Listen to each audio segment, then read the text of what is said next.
মাঝে মধ্যে নিজেকে খুব যান্ত্রিক মনে হয়, কারণ সারাদিন এত কাজ করি ননস্টপ ভাবে। কোনো ক্লান্তি নেই, কোনো বিশ্রাম নেই। সকাল থেকে সন্ধ্যা পর্যন্ত সারাদিনই কাজ করতে থাকি।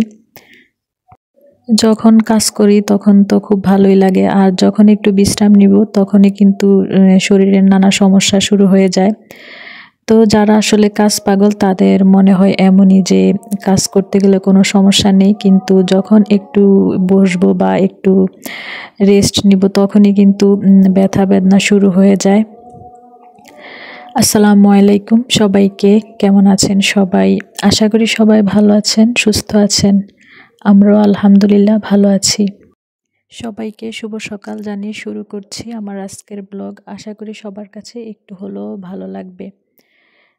তো সবাই পুরোটা সময় জুড়ে আমার সাথে থাকবেন, আপনাদের কাছে একটা অনুরোধ রইল। আর আমার চ্যানেলে যদি কেউ নতুন হয়ে থাকেন প্লিজ সাবস্ক্রাইব করে আমার পাশে থেকে যেতে পারেন। আর যদি ভালো লেগে থাকে একটা লাইক দিবেন।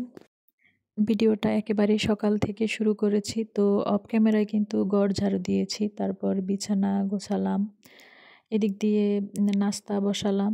আলু সিদ্ধ হয়ে গেছে আর ভাত হয়ে গেছে, আর আজকে ডিম ভাজি করব, আলুর ভর্তা। এটাই হচ্ছে আমাদের সকালের নাস্তা। তো এদিক দিয়ে সকালবেলা বাজার নিয়ে আসছে, তো বাজারগুলো যদি গতকালকে নিয়ে আসতো দেখা গেছে যে শাকগুলো আমি রাতেই বেছে রাখতাম। যেহেতু সকালবেলা নিয়ে আসছে তো এখন কি করব, আজকে তো রান্না করব। আর শাক দেখা গেছে যে ফ্রিজে রাখলে পরের দিন খেতে তত একটা ভালো লাগে না। এদিক দিয়ে গরুর খাবার বসিয়ে দিলাম চুলার মধ্যে কিন্তু প্রথমে ভাত বসালাম, ভাত আর আলু সিদ্ধ বসালাম। তার পাকে পাকে কিন্তু শাকগুলাও বেছে নিলাম।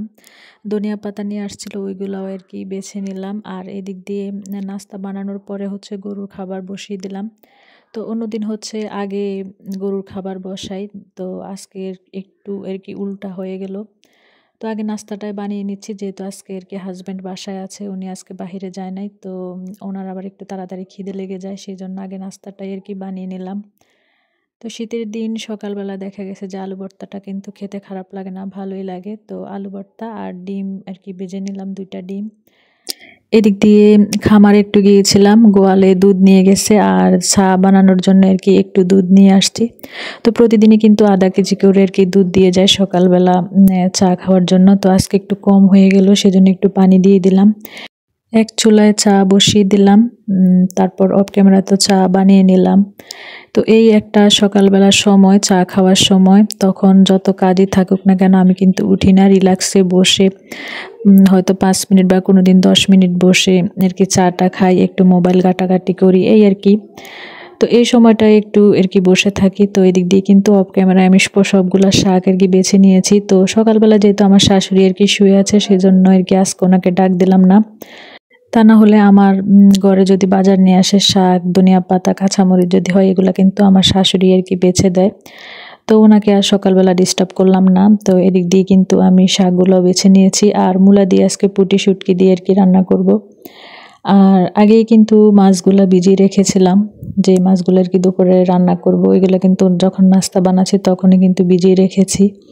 তো এদিক দিয়ে আজকে দুপুরে রান্না করব হচ্ছে মূলা দিয়ে পুঁটি শুটকি, লাল শাক, তারপরে নলা মাছ বোনা করব, আর অল্প একটু ডাল আর কি রান্না করব। আর এদিক দিয়ে দেখেন এই খাতাটা আর কি পুরা সেলাই করা কমপ্লিট হয়ে গেছে, তো আপনাদের সাথে একটু আর কি শেয়ার করলাম। আমাদের মেয়েদের যত কাজই থাকুক না কেন, শখের জিনিসটা কিন্তু আমরা করতে ভুলি না। যত কাজই থাকুক আমাদের শখের জিনিসটা কিন্তু আমরা করে থাকি। সারাদিন এত পরিশ্রম করার পরে কিন্তু সন্ধ্যার পরে একটু মোবাইল নিয়ে বসে একটু কাঁথা সেলাই করি। তো এটা আসলে অভ্যাস হয়ে গেছে। তো এদিক দিয়ে কিন্তু আমার বান্নাগুলো সবগুলো শেষ হয়ে গেছে। তো আজকে সবকিছু কিন্তু একটু একটু করে করেছি, যেহেতু আজকে বাসায় কাজের লোকও নেই, আর আমার শাশুড়ি আজকে এক জায়গায় যাবে। তো 2জন মানুষ কম, সেজন্য রান্নাবান্না একটু অল্প করেছি। আর এদিক দিয়ে কিচেনের র্যাকগুলা কিন্তু আরও 2 দিন আগে কিন্তু খালি করে রেখেছি। ধোয়ার আসলে সময় পাচ্ছি না, তো আজকে ভাবলাম যত দেরি হোক আজকে কিন্তু এগুলা সব ক্লিন করে রাখবো। আর এই নীল কালারের একটা কিন্তু প্রায় 10 বছর হয়ে গেছে, এটার অবস্থা একেবারে খারাপ, মনে হয় না যে আর ব্যবহার করা যাবে। তো ধুয়ে পরিষ্কার করে আর কি দেখি যদি কাউকে দিতে পারি। আর এদিক দিয়ে সবগুলো র্যাকই কিন্তু আমি সুন্দর করে ধুয়ে নিচ্ছি। রান্নাঘরের র্যাকগুলা কিন্তু খুব তাড়াতাড়ি কিন্তু ময়লা হয়ে যায়, যেহেতু রান্নাঘরে রান্না বান্না সব কিছু কাটাকুটা সব কিছু কিন্তু রান্নাঘরে আমাদের করা হয়, সেই জন্য র্যাকগুলো কিন্তু খুব তাড়াতাড়ি আর কি ময়লা হয়ে যায়। তো আগে কিন্তু একটু পানি দিয়ে ভিজিয়ে রেখেছিলাম, তারপর ওয়াশরুমে নিয়ে গিয়ে তারপর আর কি এগুলো সুন্দর করে একটু হালকা গরম পানি হুইল পাউডার দিয়ে তারপর ভিম লিকুইড দিয়ে সুন্দর করে আর কি ধুয়ে নিয়েছি। অনেকক্ষণ সময় লাগিয়ে কিন্তু ধুয়ে নিয়েছি। আজকের ব্লগটা কিন্তু আমার সকাল থেকে দুপুর পর্যন্ত। তো সকাল থেকে দুপুর পর্যন্ত যদি এতগুলা কাজ করি, তারপর বিকেলের কাজ তো আরও আছে।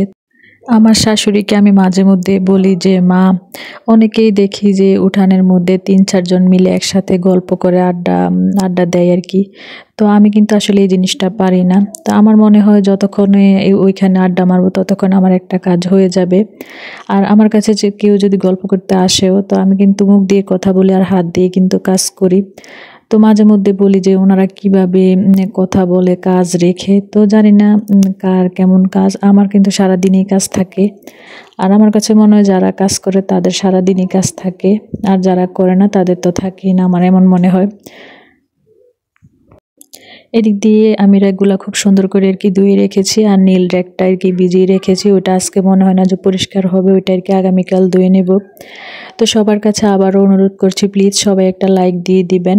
আর যদি আমার চ্যানেলে কেউ নতুন হয়ে থাকেন, প্লিজ সাবস্ক্রাইব করে আমার পাশে থেকে যেতে পারেন।